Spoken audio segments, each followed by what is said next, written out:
And today, like the right hand, whenever you have to swear to something, they say to raise your right hand and not your left. So like the right hand has significance, and clearly Jacob, this was something that was going on even back then. So he recognizes that, oh yeah, like this was intentional. Yeah. This is not an accident. At first, when I read it, I was like, oh, maybe he's just old. But as I kept going, I was like, oh no, no, this is going back even to before these verses. Yep. Yeah. He knew what was up. A lot of cultures, they like your left hand is the hand you use to wipe your butt and stuff like that. So you don't do things with your left hand. You don't shake people's hands with that hand because it's sturdy. Like it's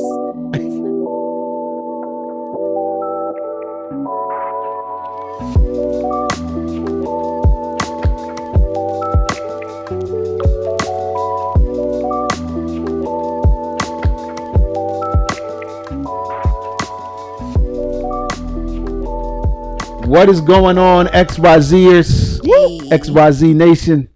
What's good? We want to welcome back our watchers, the people who tune in regularly. Yes, welcome back. Yeah, you guys. I ain't gonna say who said it, but y'all were called OGs. The real MVPs. The real MVP. I like that. I like that. The MVPs and the XYZs. There you go. Y'all are fancy. Jasmine has bars. Bars for days. And then for anybody new, welcome. We like y'all too, so we want y'all to continue to watch and stay tuned. But yeah, we've been having a lot of fun. I've been having a lot of fun. I'm not going to speak for them. I've been having a lot of fun. It's been interesting. This is very interesting. Yes. Good. I was like, they may not like me, but I don't think that's true. I think they. No, we talk about him on the low. Don't tell anyone. It's like they have their own private texts. I can't believe he did that. We don't even like him for real. I need to get him to stop talking. He talked too much. That's always been a fear of mine that I just say too much. We love you. No, you're good. See, we need you to keep the conversation going. See, Wanda, it's worth it. It means something. There's a reason I have that. Yes. The gift of talking. Yes. I don't know if it's a gift, but. You know what's funny? My brother had a procedure and he had to go under anesthesia. And so the nurse calls me and she's like, hey, are you his, I don't know, ride or whatever? You can come back if you'd like. So I go back and she's like, oh my goodness, thank you. Now he can talk to you. He's like, he has been talking nonstop. I'm like, and I need a break. I was like, yeah, that sounds about right. And then he finally is like getting to himself and he's like, no, I don't. And I'm like, first of all, this is the same brother when we were younger. My mom would threaten him to go to the library, like, because you can't talk in the library. And he'd be like, I don't want to go. Like, that's how you would get him to be quiet. Like, stop talking so much or we're going to go to the library and then they're going to arrest you for talking. That is oh my gosh. He used to be so sad about that. That is hilarious. He's like, I don't remember that. I'm like, I do, because it was hilarious to us. Goodness. Shoot, I'm a fellow talker. I understand. He's like, thank you. You're here. Yeah. And then every time she would come in, she would be like, he's such a different person now. He seems so calm. And I'm like, I don't know. I don't know what she experienced, but apparently it was traumatizing. Yes, talking her head off. That's always one of my fears is like, I get under anesthesia. I don't know what I may say. Right. I'll be like, Lord, hopefully you in there. Right. Hold my tongue. I may do something, say something, and talk too much and do whatever. Yeah. Oh, man. Yeah. That is wild. Under anesthesia, I cry. Every time I'm under, I cry. Really? Yeah. Every time, like, I got my wisdom teeth taken out, I cried. When I looked at myself and I just cried. I was just crying continuously. Whenever I'm in some kind of different state of mind, it's not like clear, I'm crying. Okay. I don't know. I don't run my mouth. I just cry. Interesting. That is maybe you aren't crying enough in like your regular life. Maybe. And that's my time to just get it out. Probably. It's like now is the time. I can now is the time. Right. I can let it go. Right. I've been on again. Yes. Yeah. I don't know. But hey, we are here talking about our different anesthesia concerns. and you all get to come along for the ride. So welcome. Yes. Hopefully our banter is cool. But let's see. We need to introduce ourselves before we get lost and start talking, because we can do that. I will go first. I am one of your co-hosts, Gen X, Chris, the latchkeyed one himself. I feel like I have to say that entire thing to make it feel cool. You know, like if I don't say latchkeyed one himself, and something just gets left out, it's a part of your intro. A full party intro. Okay, but that's me. Yep. And I am Moya, the resident millennial. We got to turn up around, Moya. Yeah, exactly. And I am the microwaver, Jasmine. Yes. Jasmine, the microwaver, who literally microwaves everything. Everything if you don't get it, tune into our last you got to tune in so you understand the reference. Yes, indeedy. Yes, indeedy. So we get to do Genesis chapter 48. We are getting through here. We've got 2 chapters left after this. Yes. And the title of this one is Bring Me the Grandchildren. Bring Me the Grandchildren. Try to devil my old voice. I caught Bring it. me the grandchildren. You know, it all connects. Sometimes we ramble in the beginning, but it links up because he's not in his right mind all the way. He's losing it. Even though he says he is. And that's what the people under anesthesia, they be saying they in their right mind. But they not. I want some more of this. This feel good. But yeah, so we're just continuing on with the story. We're past some redeeming things that happened between Joseph and his brothers. We're now past the settling of Israel in Goshen, in the region of Egypt. And we get to see what happens next. Yep. We get to see what happens next. So, Genesis 48, verses 1 through 7. Moyo, would you mind reading that, please? Yep.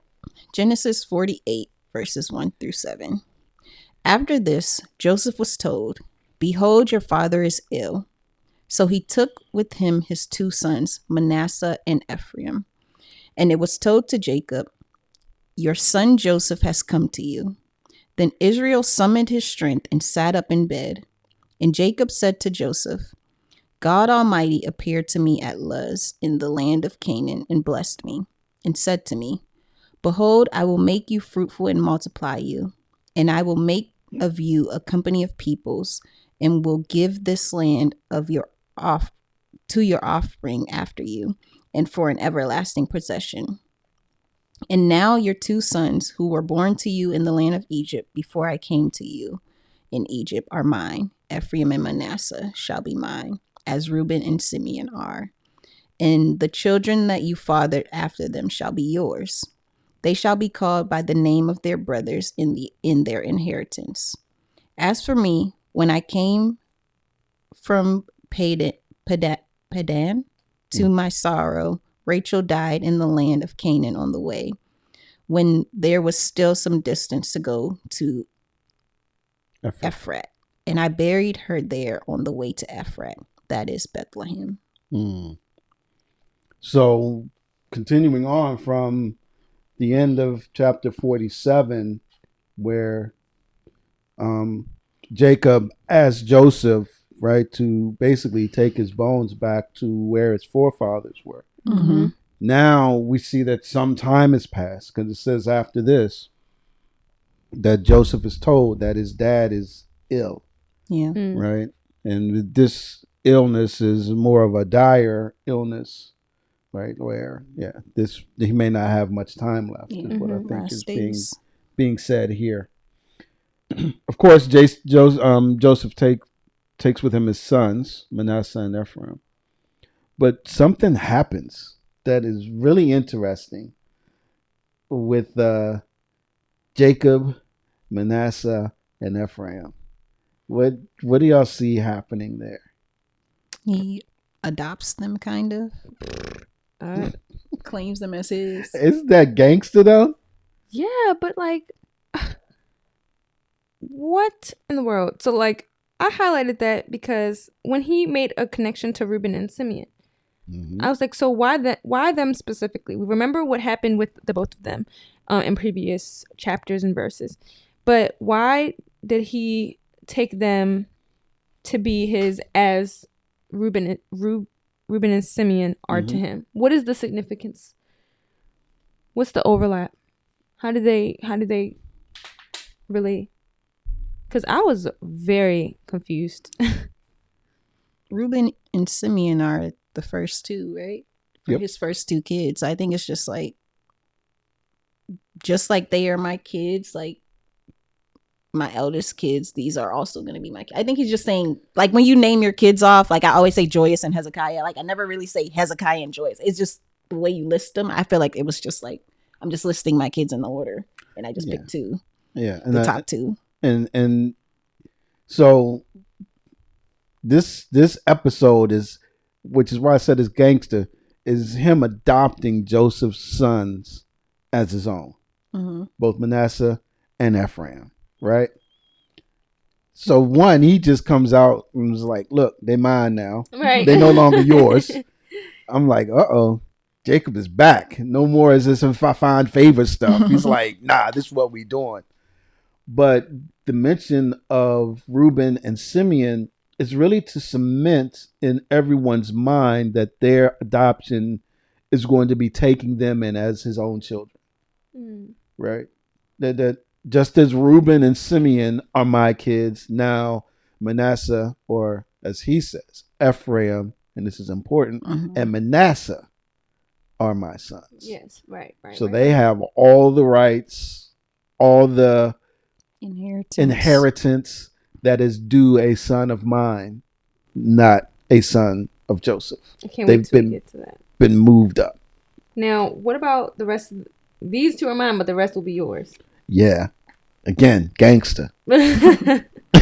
Like, does that, obviously once Joseph is gone, like, I don't know if that significance remains, but like, what does that mean for their relationship? Like the Joseph's relationships with all of his children. What does that mean? It's a good question. So what I hear you asking is Joseph still like their father, Manasseh and Ephraim? Yeah, like in practice, like not just in theory, but like can I be like, you ain't my daddy, you can't tell me what to do? Yeah. Right? Yes. That's a good question in terms of how that would have worked itself out. That's a good question. I think in practice he's still the father, like he's their father, obviously. Yeah, but I think in terms of the inheritance and me, I'm claiming you as, like, I'm putting you on my will. You get whatever my other kids get. You don't get something as a grandchild. Like, it doesn't have to be passed down to you. You're getting it up front with the rest of them. Is how I was reading it. That makes sense. I don't think it's like, now Joseph is not your daddy no more. Like, but I just was curious, like, if they're elevated, like if it was elevating them in a way that separates them from the rest of their siblings, which would be the rest of Joseph's I think it does. It does. Yeah. It definitely does. So that's so crazy about Reuben though. We gonna get there. We're gonna get there. Like, but so they've been leveled up, so to speak, right? They got what made the mushroom and Mario and sort of got big. Yeah. Interesting. Moya wasn't impressed with my I liked it. Thank you. So they get elevated. They I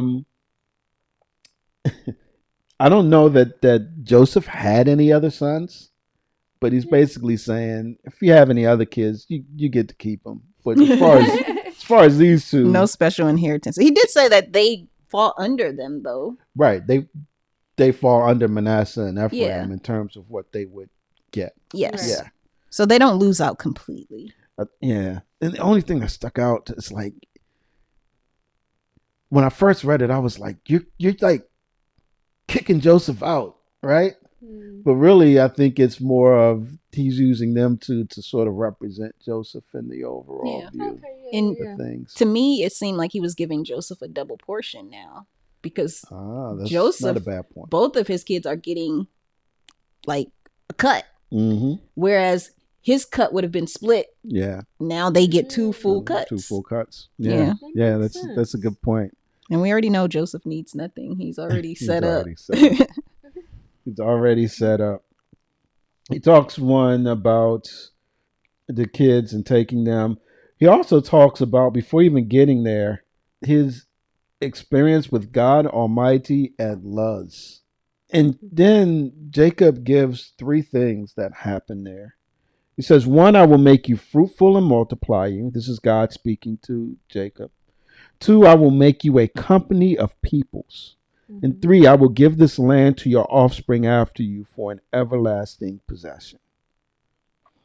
I thought that was interesting because when you go back and you read the account,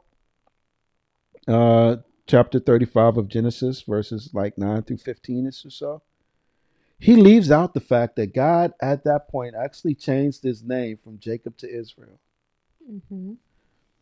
Right? And then he leaves out the part that he says that a king will come from you. And it made me think, well, why did he leave those out when telling this, rehashing, bringing back up, remembering this episode when he was talking to Joseph? You think it was intentional? I wonder if it was. Because these things, let me know what you all think. These things are really talking about what's going to happen. That what God told Jacob that he would do, and what's going to happen to those people who are still in Israel and in Goshen after he passes. Right? So to the people of Israel, be fruitful and multiply. Right? People of Israel, you are a company of peoples. You're going to continue to grow and increase. Lastly, I will give you this land to your offspring, and it will be for an everlasting possession. I keep feeling like he's telling you you're going to be a great people. He's telling you you're going to grow. And he's also saying, look, again, this isn't where you'll ultimately wind up. Goshen is not where you're going to reside for the rest of your lives. I mean, even almost to believers now, right? We're in this fallen world. We're dealing with all of the pressures and all of the things that come along with living in a world that's fallen, wars, crime, hate, all of these things. But there's some realization for a believer that this isn't ultimately where we're going to be, right? We're sort of sojourners here. We're strangers here with a hope and an expectation of what is to come, right? Where our true home is. So I wonder if he was saying those things and left out the personal things about what would his name change and a king coming from him, just because he wanted to focus it on the people that were still there. Yeah. And maybe it wasn't necessarily relevant to what he was about to do. So what he's about to do is adopt them and make them heirs to these things that are to come. Right. The king part, I don't think he knows necessarily who of them would be it. So mentioning it to Joseph may not make any sense. And that's a good point, because if you think of the king part, when I think of that, I ultimately think of the Messiah, the Messiah, and I think of Jesus. And Jesus is not coming from Joseph or Manasseh or Ephraim. It's coming from Judah, from Judah's line, which is why Perez, I can't remember the other brother's name, but why those 2 brothers are so important when we read that back in chapter twins, 38. Tamar's twins. So focus on the future. The last thing is that he recounts Rachel's death. I wonder why he goes back there to look at that, to bring that back up. Does it have to do with her burial? Yeah, I'm wondering if it's a full circle moment. Like he's coming to the end of his life and he's realizing it. And so he's just thinking back to another burial that happened, another death that happened. Man, this is getting morbid. Yeah, very. All things. And when you think about like a lot of times when really old people start talking and they're close to their end days, they just start bringing up random things from the past. Yeah. And sometimes, even if they aren't in their right mind, like they may have dementia or something, they'll just talk about the things in their past that just stuck and won't leave them. Yeah. So it might be that type of situation where it's something he will never forget, Right. even if he forgot everything else. And he's just bringing it up. Yeah. I don't want to say that he's not in his right mind. We'll see that he's got some issues with sight, definitely. Yeah. But because of what's getting ready to happen, well, we'll talk about it when we get there. And it doesn't, I'm just thinking like old people. Like old people, no matter what, you have some loss of, like. I don't remember what I did when I got up this morning.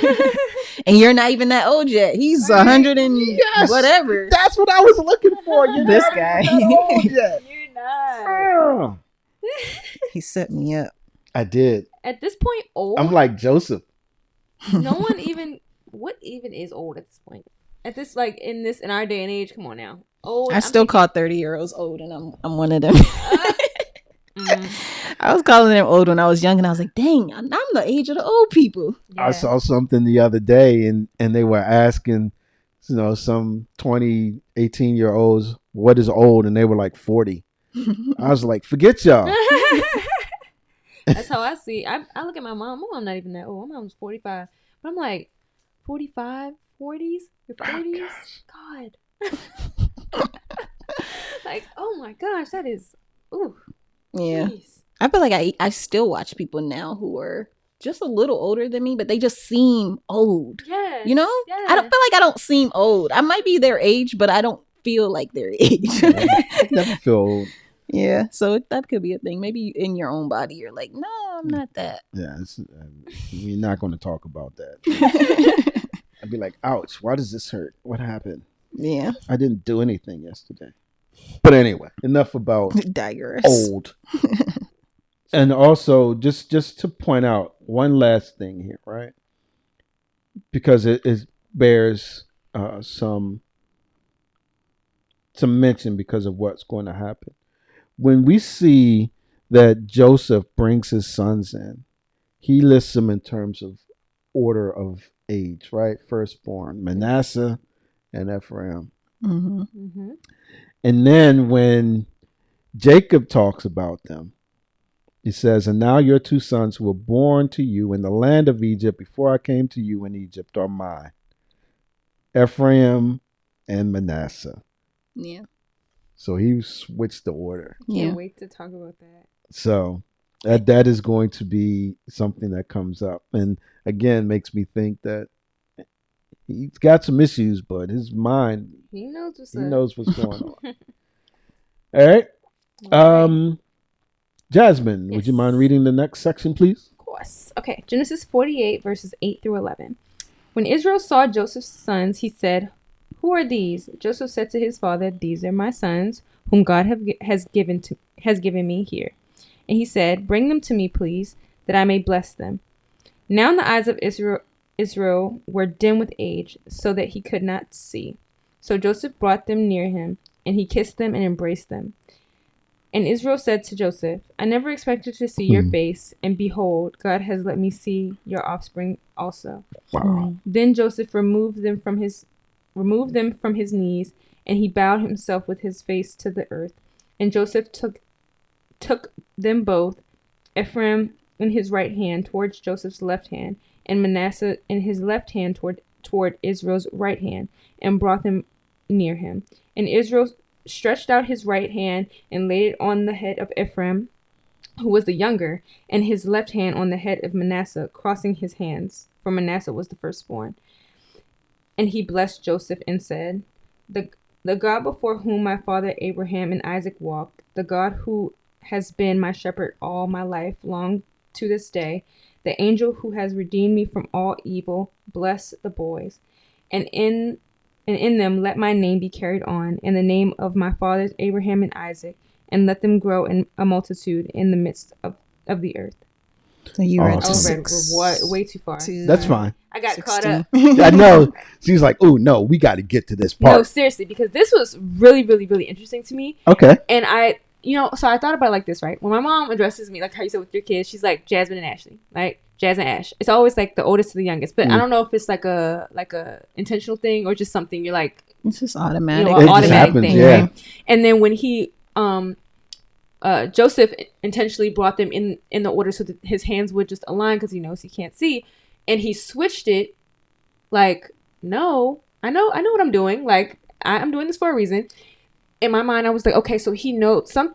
And going back to the previous verses, when he said Ephraim and Manasseh, and then said Reuben and Simeon, Reuben was the firstborn, and he aligned Ephraim with the firstborn instead of aligning Manasseh with the firstborn. Okay, that's interesting. Okay, so he's telling us kind of like, and then I went back to the Perez, and I also don't remember the other twins' name, but I went back to their story, like whomever, even though that was semi-accidental, whoever the firstborn is holds a certain rank and power and things of that nature. So he's saying that Ephraim will be above Manasseh, and I'm like, oh man, it's crazy because even in him not being able to see, he knew that, and he said that prior to this, made it very clear. Even though Joseph might have thought, oh, my dad's just he made a mistake. He's old, right?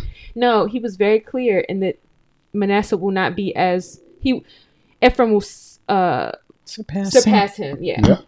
Yep. Yeah. That's an interesting section there. Because one one thing in my mind that I had to get past was the fact that these aren't just like little kids. They're probably in their 20s by now. Right? It's been 17 years. And he asks who they are when he already mentions them by name, right? So I think this is the start of the formal blessing process, right? Like, identify yourself. And you think back to when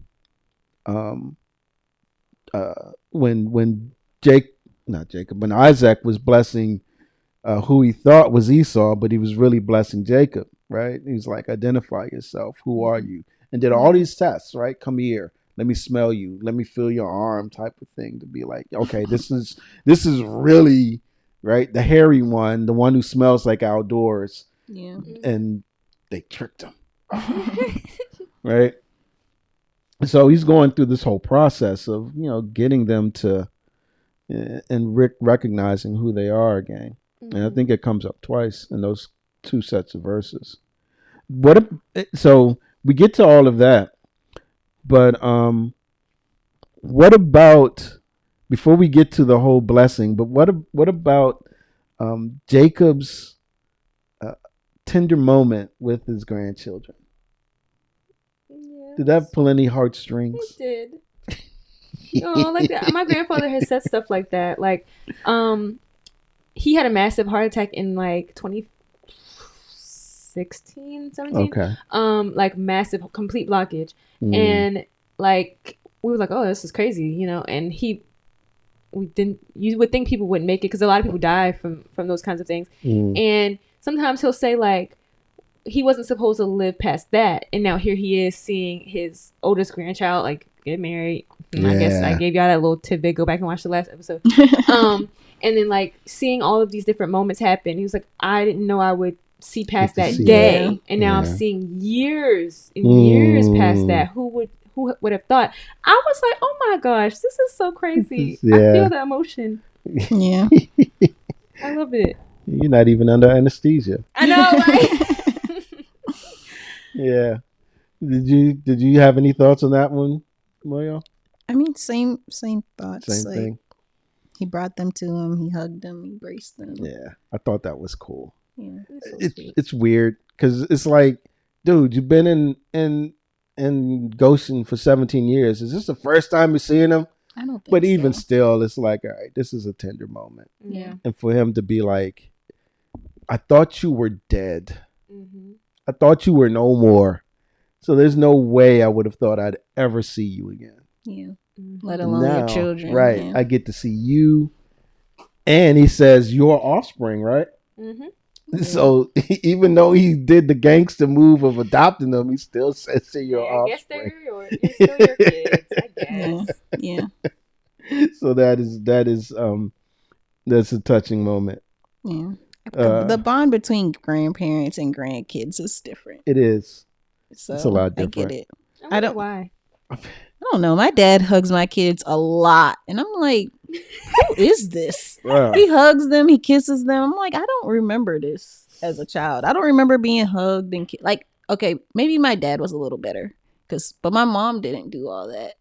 But like my dad, like we would hold hands and stuff like that. But he wasn't let me just hold you.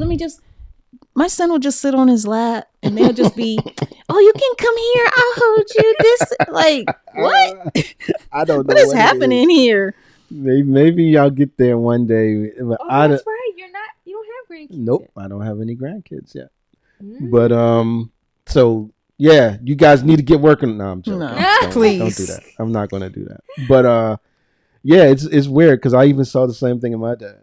Yeah, the switch. Yeah, it's when I'll be walking with me and my brother, he didn't go around being like, yeah, these are my sons. But we went someplace and we had Kayla and she was small.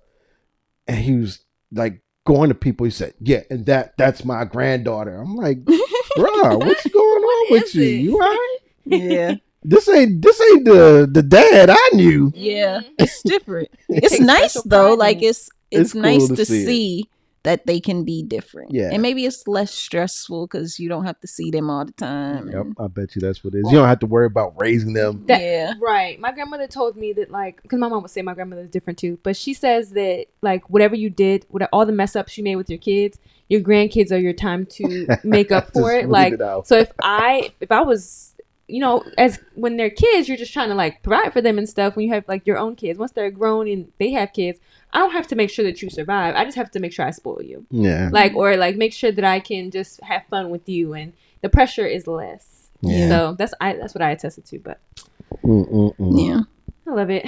Touching moments. Yep, touching moments. Man, we're on a roller coaster again. I know, right? So then, when we get to verse 12. This is when we get to, like you were saying, the switching of the hands and all of that. Mm-hmm. The significance of the right hand, right? Mm-hmm. The right hand was always it's this place of power, of honor, of authority, mm-hmm. type of thing. So it makes sense why Joseph, and is it in here? No, it's not in here yet. So yeah, we'll get to that in a second because I want to get to Joseph's reaction to this. Yes. But yeah, the fact that he had him switched over and crossed over, right, after being placed right in the right order, he had the wherewithal to be like, nah, I'm not gonna go this way. I'm going to switch it up on you and go that way. Even in today, like the right hand, whenever you have to swear to something, they say to raise your right hand and not your left. So like the right hand has significance, and clearly Jacob, this was something that was going on even back then. So he recognizes that, oh yeah, like this was intentional. Yeah. This is not an accident. At first when I read it, I was like, oh, maybe he's just old. But as I kept going, I was like, oh no. No, this is going back even to before these verses. Yep. Yeah. He knew what was up. A lot of cultures, like your left hand is the hand you use to wipe your butt and stuff like that. So you don't do things with your left hand. You don't shake people's hands with that hand because it's dirty. Like it's not meant to be for you. Eat with your right hand. Like you do things that are clean with your right hand, and then your left hand is for like left-handed people had it bad. They do. Like even like in our culture, if you dare to shake somebody's hand with your left hand, like everybody around would jump on you. Like it was such a, like when we were growing up, like, oh, I have something in my hand. If I had something in my right hand and somebody was trying to shake my hand and I went like this, like all the adults are going to jump on me. And I'm like, oh my goodness. So they had like different ways you could get around it. Like you would have to cross your right hand on top to do something. It was just like a lot of like just different things. And like even kneeling in our culture, if you're kneeling for someone older, if they are around the age of your parents or younger, you don't kneel on your right leg because it's like, that's your father. Like this is representing your father. So if I'm kneeling to somebody that my dad would kneel to, then I would kneel with my right because I'm showing them respect. Right. Wow. So I'm like, from a family standpoint. yeah, from a family standpoint. So I'm not going to just kneel with my right to anybody because it would be like my dad doing it, basically. That's actually kind of dope. That is really cool. I never thought so I was like, y'all real pressed about this right. It's all the same. It's all the same, but I get it. Yeah. But left-handed people do get, like in other cultures, like you kind of force yourself to just be right-handed. I've heard that. Yeah. I've heard that. Because of how they feel about the left. Yeah. I don't know where it comes from or how it became a thing, but I think a lot of cultures still follow that. Yeah. Wow. Yep. So right hand, left hand, crossing hands. What about the blessing that he says that Jacob give? First, he says he blessed Joseph. That threw me. And then I was thinking, like, the blessing of Manasseh and Ephraim is, and this gets back to what you were saying, like a double portion for Joseph in a sense, right? And made me also realize that it's not really bypassing him as much as he's representing Joseph in the line a different way. Right, because they're just an extension of him. Right. That's kind of how I thought about it. Right. But what about the blessing that he gives, that Jacob gives? Anything stand out with that? Yeah, when he said, and let them grow into a multitude in the midst of the earth. Mm-hmm. And then there's a little comment because I used like the Bible app. It said, or let them be like fish for a multitude. Yep. And I don't understand that. But just be a bunch of fish. Because fish multiply like crazy, like rabbits. I don't know if it's that they multiply, but usually when you see fish, I think during that time, they're big schools of fish that are just traveling around. Mm-hmm. Right. So I think that's what was meant there. Well, it seemed like he was just saying what was said to him. Yeah. Which was interesting. Like, I don't know if he was just passing it along because it's going to happen anyway, or passing it along because he, like, I don't know. I don't know what the reason is. The reason why he was saying that, passing on the whole, like, basically you're going to continue to multiply. We're going to be a great land, things like that. Whether it was what he had to say or what he wanted to say. Mm-hmm. I don't know. Like, is he foreshadowing for them? Right. It sounds like he's getting, because he talks about like God and then the angel who redeemed me from all evil bless these people. So it could be, I don't know exactly what I'm trying to say, but like when you're praying for something, he already had a vision and spoke to God about this. Right. So he's not just making up something random. He's giving the blessing the way it was received. Yeah. Okay, so he's just passing along what God has given to him. Yeah. Okay. Yeah, when you go back and you look at 27, I believe it's Genesis 27. That's an area. That's where the blessing that Jacob got from Isaac when he tricked him. But it's really just this passing down from 12:13 of Genesis of what God said to Abraham. Right. To Abram at that time, Abraham later. Right? That you're going to be a multitude. You're going to grow into a great nation. And you're going to be great, and you're going to be a blessing to all the nations. And so when you think of a blessing, what do you think of? What comes to your mind when you think of a blessing? I mainly think of prayer. Like, okay. You're praying for me. Right. To do something. Yeah. Okay. Yeah. When can someone define prophecy for me? Prophecy. The way I understand prophecy is, particularly in the Old Testament, you are, doth saith the Lord. You are proclaiming what the Lord has said. That's what I think of when I think of a blessing. When you think of a blessing? Mm-hmm. Like something that you believe, if it's given by somebody else, like something you believe that God has for me. Or like something that you've heard, seen, whatever, that you believe that God has for my life. Right. That's what, but if I think of it from like God blessing. It's more like you already know this is happening, so it's just like allowing it to play out. Yeah. The interesting thing with prophecy, particularly in the Old Testament, was usually the prophecies weren't good. Right? You think of the prophecies, a lot of it was that you've forgotten who the God of Abraham, Isaac, and Jacob are. You're out here worshiping idols. Right. You're going to get exiled. You're going to get kicked out until you come to your senses, and then you're going to get brought back in. Right? That's how most prophecies would go. There's most prophecies, most items that are being said, doth saith the Lord, are, reprimands, what you're doing wrong.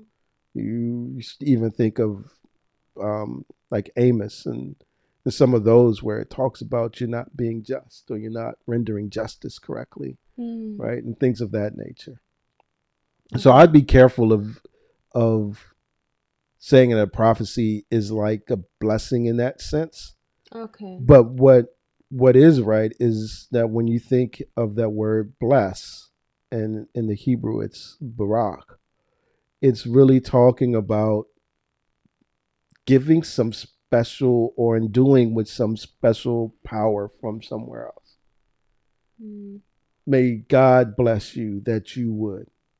May God give you and endue you with the power so that you might be those who are multiplying, that you might be a great nation, that you might be as plentiful as the fish, right? God has blessed you. He has endued you. He has given you this land as an inheritance that you'll have forever. So, and a lot of that, as was already mentioned, is coming from what Abraham passed down to Isaac, what Isaac passed down to Jacob. And now we see here Jacob is passing that down to Ephraim and Manasseh as well. So that's what he's saying, I think, with the blessing portion of it, right? Bless these boys. Let my name be carried on. So the name of my fathers and all of us to continue to live through them, and that they would grow into that multitude. But I also like what you brought up, Moyo, because it doesn't just start by saying what the blessing is. He starts by recognizing who the blessor is, right? The God in whom my fathers walked, Abraham and Isaac. Yeah. So were they led? Did they follow? Either way, it's that they were walking in alignment with God. Doesn't mean they did everything right, but God was with them every step of the way. And what about the shepherding? Any thoughts on that? God who has been the shepherd all my life. My shepherd. Yeah. The shepherd guides you, leads you, cares for you. Yeah. Right? Protects you. Allows you to not want. Make sure that you have the food that you need. And yeah. Psalm 23, leadeth me beside green still waters. Yeah. Right? Yea, though I walk through the valley of the shadow of death. Right? So he's recalling. And then the last one, he said, the angel who redeemed me from all evil. Yeah. So he's really pulling out who God is. Yeah. Right? And then saying that this is a God who has sustained and kept me, and now who I'm saying will bless you and endue you with what's needed to get these things done and accomplished. Wow. So I thought that was pretty cool, because you get to see how Jacob really views and looks at God, and it doesn't come out as forthrightly as this all the time. Yeah. So anything else on those verses 12 through 16? Well, actually, 8 through 16. All right. So I'll read, if that's okay, Genesis 48, 17 through 20. Yep. And it reads as follows. When Joseph saw that his father laid his right hand on the head of Ephraim, it displeased him, and he took his father's hand to move it from Ephraim's head to Manasseh's head. And Joseph said to his father, "Not this way, my father, since this one is the firstborn, put your right hand on his head." But his father refused and said, "I know, my son, I know. He shall become a people, and he also shall be great. Nevertheless, his younger brother shall be greater than he, and his offspring shall become a multitude of nations." So he blessed them that day, saying, "By you Israel will pronounce blessings, saying, God make you as Ephraim and Manasseh." Thus he put Ephraim before Manasseh. Mm-hmm. So now we get to see Joseph's response to the crossing of the hands on the kids, on his sons. Mm-hmm. Joseph wasn't too happy, huh? I get it. I guess because we've seen, I can't remember which verses it was, but or we talked about it in previous episodes, but there were certain responsibilities and rights that were given to you as a firstborn. So you want your firstborn to have those rights. So if he's blessing them in reverse order, he's like, hold on now, you're going against, what I guess it's their customs are. That's not right. But obviously, as we said before, Jacob knew what he was doing. Yeah. He will be a people. He will have many people. He will do great things. However, his younger brother will still surpass him. Yes. Yeah. And this is a trend that we see, right? Yeah. The second keeps being put above the first. It's kind of nice being the second. That's what I was officially kind of. That's what I was thinking. I was like, we started off like, yeah, well, you can be up here with us. Let me go back. Let me go back where I was. Now it's like, yeah, maybe I'm good where I'm at. Yeah. But yeah, that was the custom, right? That the eldest held the most, and we've seen several times here. I mean, even what Esau and Jacob, right? You could think that it was a trick, and that's what happened. But even when you go back and you read like Genesis 25:23, and this is the Lord dealing with Rebecca, right? That's who married Isaac. And the Lord said to her, "Two nations are in your womb, and two peoples within you shall be divided. The one shall be stronger than the other. The older shall serve the younger." So this isn't something that's taking God by surprise, even with Jacob doing what he's done. Right? Because it was always, this is before they're born and they're struggling in their mother's womb as twins. There was always the sense from this passage, from this verse, that God said, Jacob's going to be greater than Esau. Right? Yeah. But even Perez and Zerah, it's the same thing. The second becomes the one that line of Jesus. Right. Right. Yeah. So it just talks to the fact that, this is the custom. This patrilinear is what I think is called custom, where the oldest son always takes on like that. But God is like, nah, shake things up. Do it this way. Yeah. In the series The Chosen, because I just started it back up. Yeah. They always talk about how Jesus is just shaking things up. Like let's just shake things up, and I'm like, it tracks. Like that's what happens a lot. Like the things that they have been doing, you're doing it this way. You think that's the right thing to do. This is the law I got. This is this and this, and it's like, but it doesn't have to be. Sounds like a Gen Zer. Oh, God. Sounds just like it doesn't have to be. Yep. Yeah. All right, you heard it here. No, I'm not going to do that. Yes, it is. It's just showing again the providence and the sovereignty. God does what He wants to do and needs to do. Yeah. I mean, it made me think even of David. David was the youngest one was it Jesse? Yeah. Jesse. Right. And to the point where then when It's like, I don't have no more I don't sons. have any more kids. It was like, no, What you there's mean? one out in the pasture who's probably the youngest one of all, catches the most flack, and guess what? He's going to be a great king of Israel. Yeah. Wow. Right? Yeah. So God's going to. That's why I also think, I can't remember where. I know it's in Romans where God says, Jacob have I loved, and Esau I've hated. Now, when he says that, I don't think that he means that he's hated Esau per se, but just that there is this level of preference between them, right? And the preference for Jacob is higher in God's mind than the preference for Esau. Mm. And so you see stuff like that playing out. God's going to choose who he wants to. So I don't know how Jacob knew, but for somehow he knew that, yeah, this was going to be what God wanted and it was going to be reversed. Mm. It's interesting. It's interesting. Did y'all read into anything about Joseph being displeased?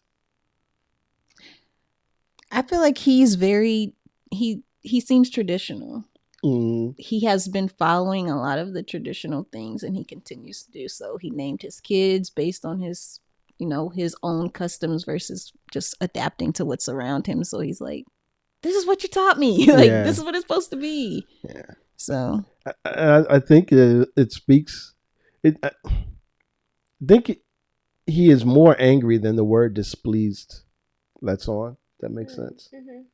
You think displeased, at least now, it's like, it's not right, but I'll let it go type of thing. Mm-hmm. I think this was a point of, this ain't right. And I'm going to, to the point of reaching out my hand to my dad's hand and being like, no, you got him in the wrong place. Mm-hmm. So I think that this is a little stronger. I don't know if I read it like that though, because he still seems very like soft to his dad. Like it seems like, oh, I think he's making a mistake, and it's not acceptable. So let me try to fix it for him. But he's still like, oh no, Dad, like it's this. You have it wrong. And the dad responds also calmly, like, I know, like relax, I got it. Like that's how I was reading it. Like everybody's calm in this situation. He might be. It's not his anger that he would have had towards like his brothers, like when he met his brothers. Like it's not that anger. Yeah. It's just what is going on here? Yeah. I have to look up the word again, but I think when I looked it up, it was a little stronger than just what's going on. Well, displeased. When my grandmother or like when someone says displeased, I'm like, ooh, they are upset. Like I automatically just take displeased as like you're really. Someone told. Actually, I think I'm not gonna say who it is, but there was someone in church who told me who said they were, I think, displeased or very disappointed, and I kind of like put them together. Like, oh my gosh, it hits your heart. Because it's serious.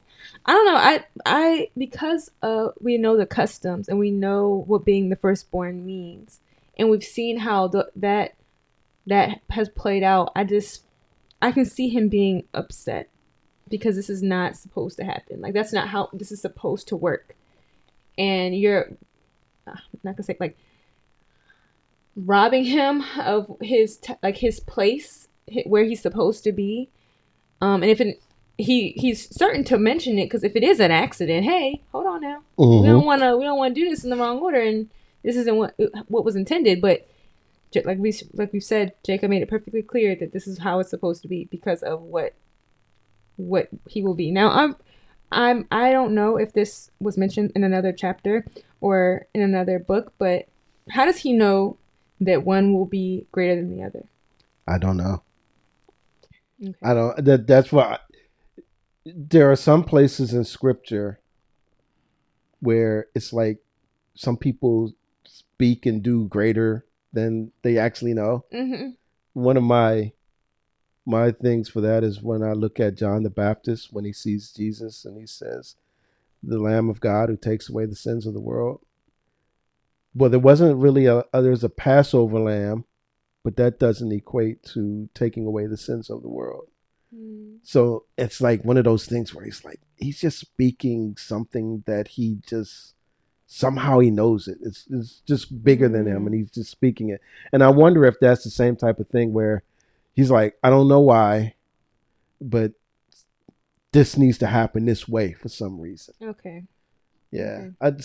Because what I would love is for there to be a discussion that's recorded somewhere that says that God came in a vision to Jacob and said, Ephraim, who is the younger, will be the greater.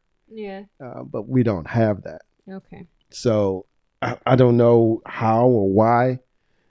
Even that I know my son, I agree with you more on that point, because it's almost like, look, okay, I know. This isn't what's right. Yeah. This isn't how it's usually done. But this is how it needs to be. Yes. But this is how it needs to be. Jacob refused to move. And then the remaining portion. Oh, before we get there, I do like how he. Tell me what you think about this. I do like how he sort of appeased, dare I say, Joseph, by saying, "Yeah, but Manasseh's going to be okay. Yeah, right? He's going to be good. He's going to have be a great nation, and a great people shall become a people, and he shall also be great.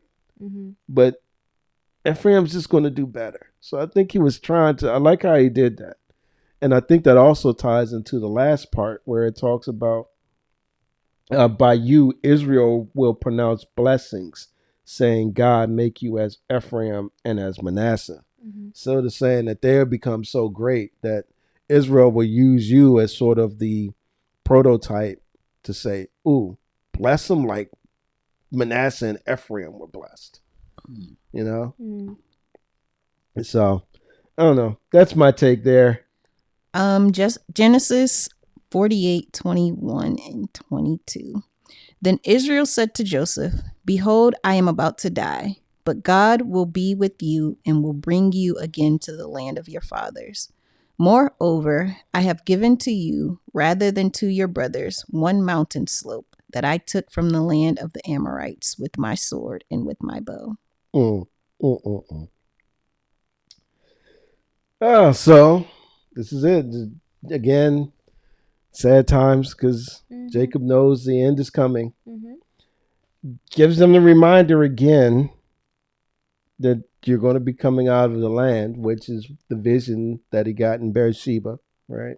Mm-hmm. Have y'all noticed that is sort of a theme as well? So it's like multiple themes running through this. Mm-hmm. One is that, Israel is fine because they're in Goshen now and they've been supplied their needs and been able to get through the famine. Mm-hmm. But also this theme of this isn't ultimately where you'll be. Yeah, we're not staying here. Yeah.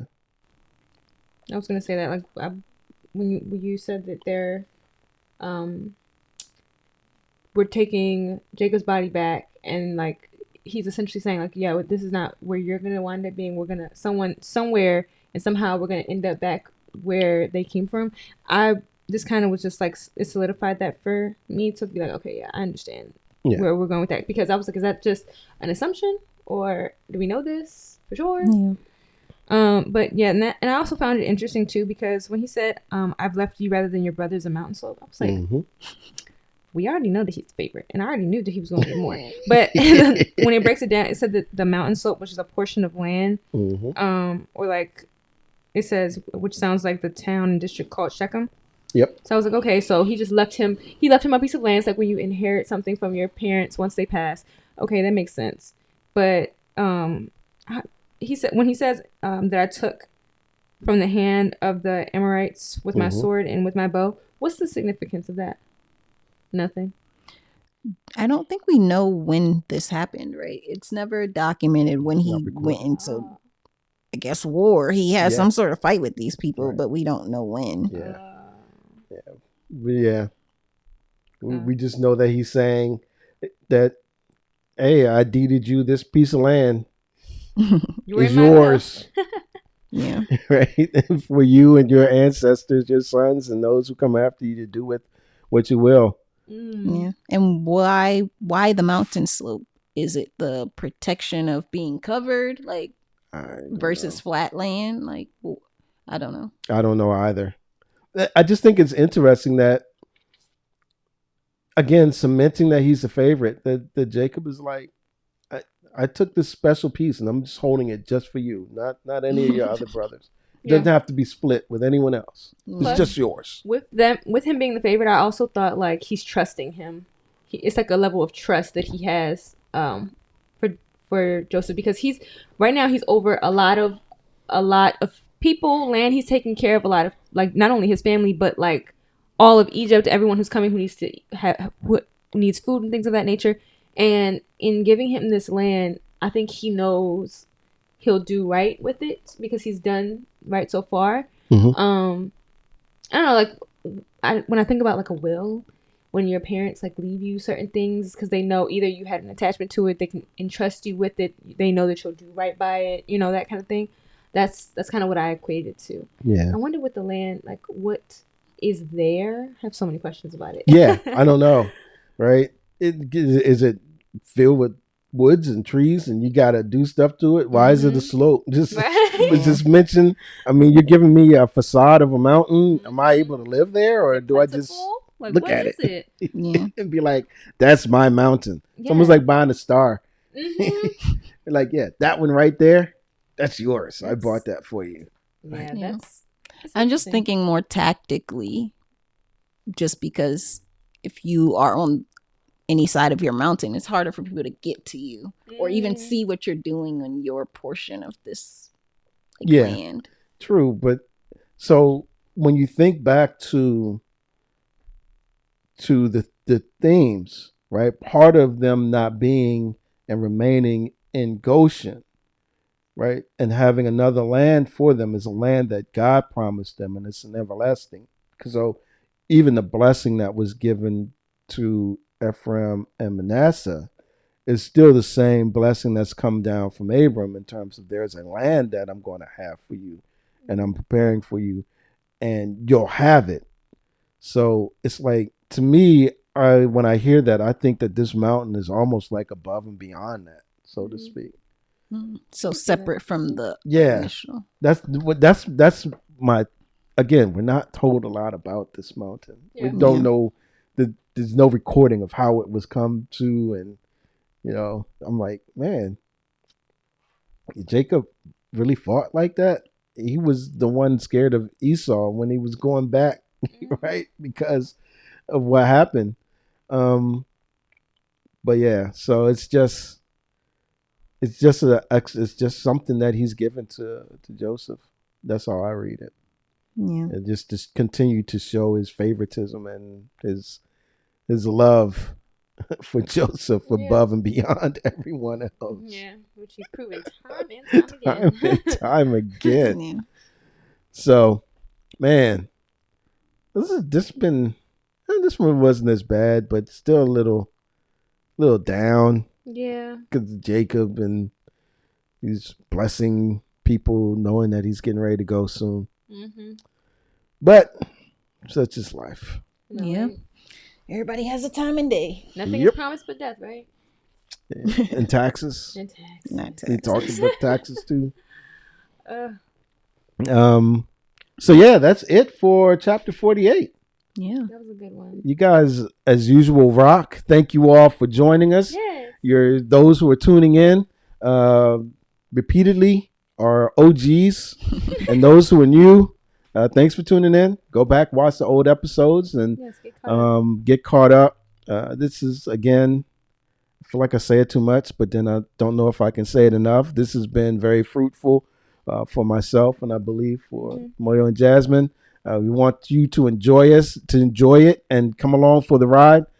So go back, watch. Yeah. I know I go back and I'll re-listen to episodes. Yeah. Just to be like, oh, wait, yeah. I get that little nugget out. Oh, I get this little nugget out. So, yeah, go back, watch some, or catch up as you need. But for Generational Scriptures, we are going to call it a day. Another episode in the can. Yes. We are out of here. Deuces. Bye.